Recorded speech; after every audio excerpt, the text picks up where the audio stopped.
Alléluia, shalom, shalom, shalom, bien-aimés dans le Seigneur, shalom à vous qui nous regardez ce soir. Gloire à Dieu pour la vie, gloire à Dieu pour la grâce d'être connectés ensemble en ce moment de Paraclet. Paraclet, ne l'oubliez pas, désigne la personne du Saint-Esprit pour dire celui qui fortifie, celui qui encourage, celui qui console. Soyez bénis ce soir. Nous voulons partager une exhortation au cours de ce temps de Paraclet, exhortation que j'ai intitulée « Ayez foi au 4e jour ». Ayez foi au 4e jour. Oui, bien aimé. Je rappelle que Jean 11, 26 est un verset dans lequel on note clairement la question du Seigneur Jésus à Marthe. Le crois-tu? Crois-tu que je peux ressusciter Lazare? Crois-tu que ce que tu demandes, je peux le faire? Crois-tu que la résurrection de Lazare peut intervenir avant le dernier jour? Crois-tu que ce que je dis peut arriver? 2024, année de la foi. Parlons, bien-aimés, et activons notre foi, même quand rien ne semble être vivant. Alors, je vais lire la parole de Dieu dans l'évangile de Jean 11, qui est le 4e évangile. Voilà, comme le 4e jour. Et le verset 1er dit: il y avait un homme malade, Lazare de Béthanie, village de Marie et de Marthe sa sœur. Verset 2. C'était cette Marie qui oignit de parfum le Seigneur et qui lui essuya les pieds avec ses cheveux. Et c'était son frère Lazare qui était malade. Verset 3. Les sœurs envoyèrent dire à Jésus: Seigneur, voici celui que tu aimes est malade. Après avoir entendu cela, Jésus dit: cette maladie n'est point à la mort, mais elle est pour la gloire de Dieu, afin que le Fils de Dieu soit glorifié par elle. Verset 5. Or, Jésus aimait Marthe et sa sœur et Lazare. J'aimerais que vous reteniez avec moi ce verset 5. Or, Jésus aimait Marthe et sa sœur et Lazare. Verset 6. Lors donc qu'il eut appris que Lazare était malade, il resta 2 jours encore dans le lieu où il était. Et il dit ensuite aux disciples, verset 7, retournons en Judée. Nous sommes au verset 7 et je vous invite à aller au verset 11 et suivant. Après ces paroles, il leur dit: Lazare, notre ami, dort, mais je vais le réveiller. Verset 12. Les disciples lui dirent: Seigneur, s'il dort, il sera guéri. Jésus avait parlé de sa mort, mais ils crurent qu'il parlait de l'assoupissement du sommeil. Alors Jésus leur dit ouvertement: Lazare est mort. Verset 15. Et à cause de vous, afin que vous croyiez, je me réjouis de ce que je n'étais pas là. Mais allons vers lui. Verset 17. Jésus étant arrivé, trouva que Lazare était déjà depuis 4 jours dans le sépulcre. Et, verset 18, comme Béthanie était près de Jérusalem, à 15 stades environ, beaucoup de Juifs étaient venus vers Marthe et Marie pour les consoler de la mort de leur frère. Bien-aimés, vous pourriez continuer la lecture jusqu'à la résurrection de Lazare. Mais voilà, ce soir, j'aimerais nous entretenir sur vraiment la nécessité pour nous d'avoir la foi que le 4e jour viendra. Jésus apprend que Lazare est malade et il reste encore 2 jours. Mais le verset 5 que j'ai beaucoup aimé et que je nous ai encouragé à retenir dit que « Or Jésus aimait Marthe, sa sœur Marie et Lazare son frère ». Ce n'est pas parce que nous prions et que nous ne voyons pas l'exaucement que nous devrions douter de l'amour de Dieu. Ce n'est pas parce que l'épreuve que nous traversons semble véritablement nous accabler, on a l'impression que Dieu ne nous entend pas, ne voit pas notre souffrance. Ce n'est pas parce que les choses sont difficiles que nous devrions douter de l'amour de Dieu. Écoutez, en faisant les lectures, j'ai une question que je vous pose. Savez-vous seulement pourquoi Jésus reste encore au lieu où il est lorsqu'il apprend que Lazare est mort? Savez-vous pourquoi Jésus arrive 4 jours après que Lazare a été mis au tombeau?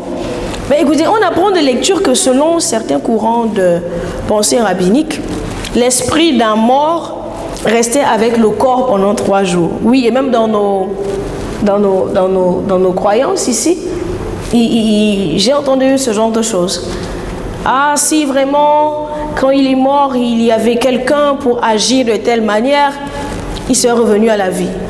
Donc, certains juifs aussi pensaient que lorsque quelqu'un mourait, l'esprit restait encore là pendant 3 jours. Cette croyance offrait donc l'espérance que la vie était encore possible.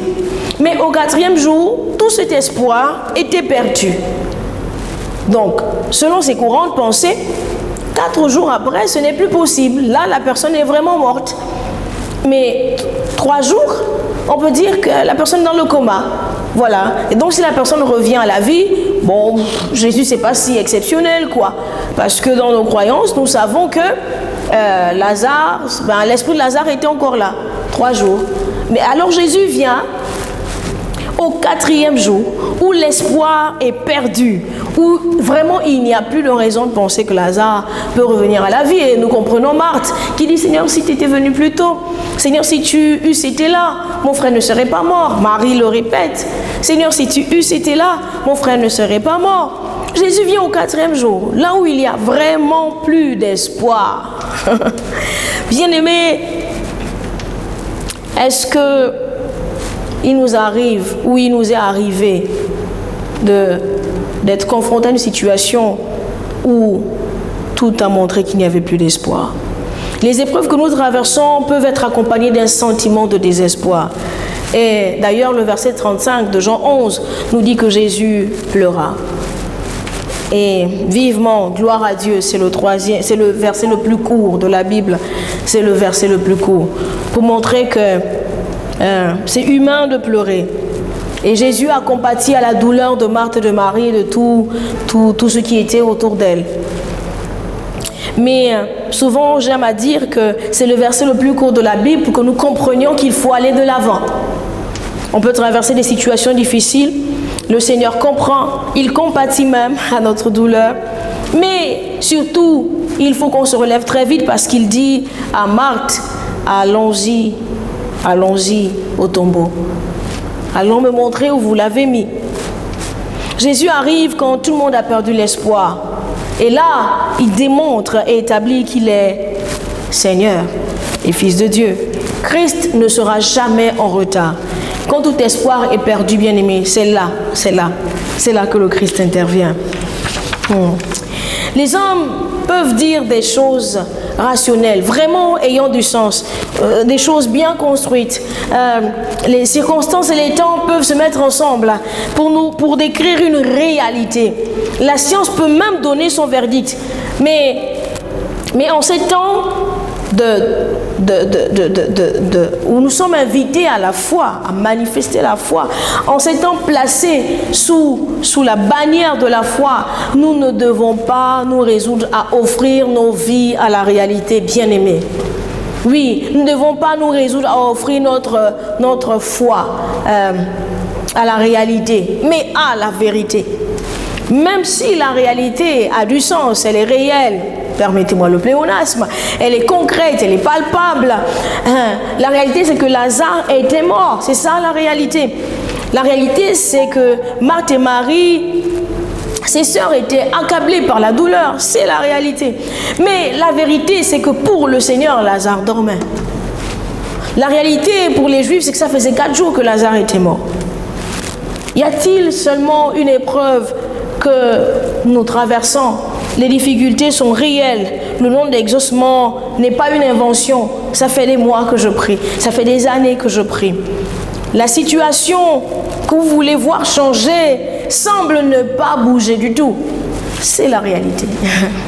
Mais la vérité, c'est que cette épreuve ne change pas l'amour de Dieu pour vous.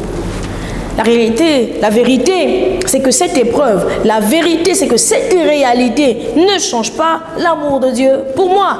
La vérité, c'est que cette épreuve, peu importe le temps qu'elle a déjà mis, ne change pas l'amour de Dieu pour moi, pour vous. Or, Jésus aimait Marthe et sa sœur et Lazare. Même si l'exaucement n'arrive pas maintenant, Dieu sait ce qu'il fait, bien-aimé.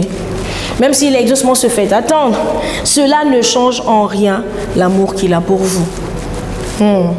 Alors que les hommes, les circonstances et les temps ont dit que le temps du miracle est passé.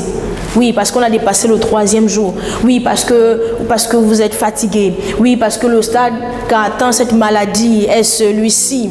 Oui, parce que l'âge que vous avez aujourd'hui ne vous permet plus de, j'en sais rien, de nager, de voler, j'en sais rien.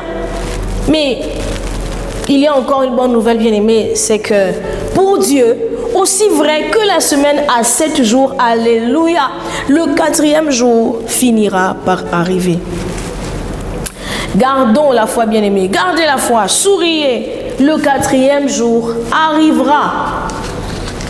Le 4e jour arrivera. Et la Bible nous dit que Jésus est arrivé au tombeau et il a demandé qu'on roule la pierre. La Bible dit d'une voix forte, il appela Lazare et Lazare est sorti du tombeau. Bien-aimés, même si tout autour de vous, sans vous montrer le contraire, il y a un 4e jour qui arrivera. Oui, même si vous avez relevé que dans votre famille, que dans votre foyer, que dans vos affaires, que votre foi, que ça fait un moment que vous avez donné votre vie à Jésus et que vous n'avez pas l'impression d'avancer, ou alors que ça fait un moment qu'on vous parle de Jésus et que vous ne voulez toujours pas offrir votre vie à Jésus, rassurez-vous, Jésus vous aime et son amour pour nous ne dépend pas de nos efforts. Son amour pour nous ne dépend pas de nos belles actions. Son amour pour nous dépend simplement du fait qu'il nous aime. Oui, oui. Et le 4e jour, bien-aimé, finira par arriver. Gardons la foi. Les théories, les principes de cette vie ont leur sens, ont leur raison. Mais Dieu nous aime. Et je vous assure, à la lecture de la parole de Dieu, je suis convaincue que le 4e jour arrivera. Soyez bénis, tenez bon, bénissons le Seigneur. Père, que la gloire te revienne pour le 4e jour, que la gloire te revienne pour ton amour infini. Oui, même si nous traversons des moments difficiles, tu es le Dieu qui aimait Marthe, sa sœur et Lazare. Tu es le Dieu qui a dit que tu nous as tellement aimés que tu as envoyé Jésus pour nous. Laisse que la gloire, l'honneur et la louange te reviennent.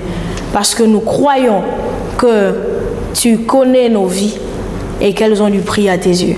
Alors, le 4e jour arrivera. Que toute la gloire te revienne. Au nom de Jésus, nous avons prié. Amen. Excellente soirée chez vous. Dieu vous bénisse.